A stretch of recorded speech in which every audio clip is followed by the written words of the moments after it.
पालकांनी मुलांना मोकळीक देतानाच योग्य लक्षही द्यावे.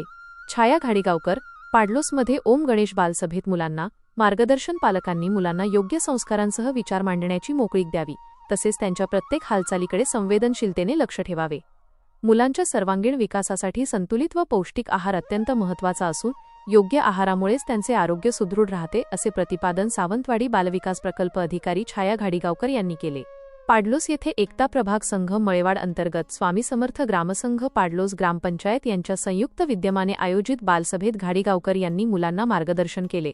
यावेळी ओम गणेश बालसभा अध्यक्ष सानिका गावडे, कोषाध्यक्ष साईश नाईक, सरपंच सलोनी पेडणेकर, ग्रामसेवक प्रतिभा आळवे, सेवानिवृत्त शिक्षक गोपाळ करमळकर, तंटामुक्त समिती अध्यक्ष मधुकर परब, उमेदकडून एकता प्रभाग संघ व्यवस्थापक अनुप देऊलकर, मळेवाड प्रभागच्या व्यवस्थापक प्रचिती मडूरकर, ग्रामसंघ कोषाध्यक्ष मयुरी कुबल, सचिव संगीता गावडे, लिपिका Sheetal Gawade, CRP Neha Naik, Padlos Vikas society vice chairman Vishwanath Naik, शाळा व्यवस्थापन समिती अध्यक्ष तेजल गावडे, उपाध्यक्ष सुधीर गावडे, ग्रामपंचायत सदस्य रोशनी गावडे, ग्रामस्थ अशोक गावडे, अमोल माधव, रामू गावडे, राघोबा गावडे, अंकुश माधव, पालक आदी मान्यवर उपस्थित होते.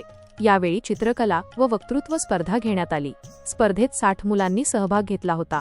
यशप्राप्त सर्व विद्यार्थ्यांना उत्तम नारायण सावंत यांच्या स्मरणार्थ जिल्हा बँकचे आत्माराम उर्फ आबा सावंत यांनी वक्तृत्व स्पर्धा, तर सावंतवाडी येथील हॉटेल व्यावसायिक राजेश लाड यांनी चित्रकला स्पर्धेस बक्षिसे पुरस्कृत केली होती.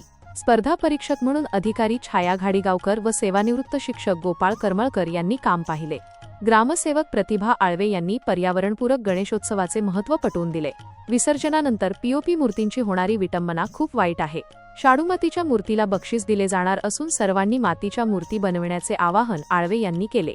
मळेवाड प्रभागमधील बालसभांमधून पाडलोस येथील ओम गणेश बालसभेला प्रथम क्रमांक प्राप्त झाल्याची माहिती एकता प्रभाग संघ व्यवस्थापक अनुप देऊलकर यांनी दिली. तुम्हाला पण 2 हात असतील, तुम्ही हाताचा उपयोग नाही करायचा.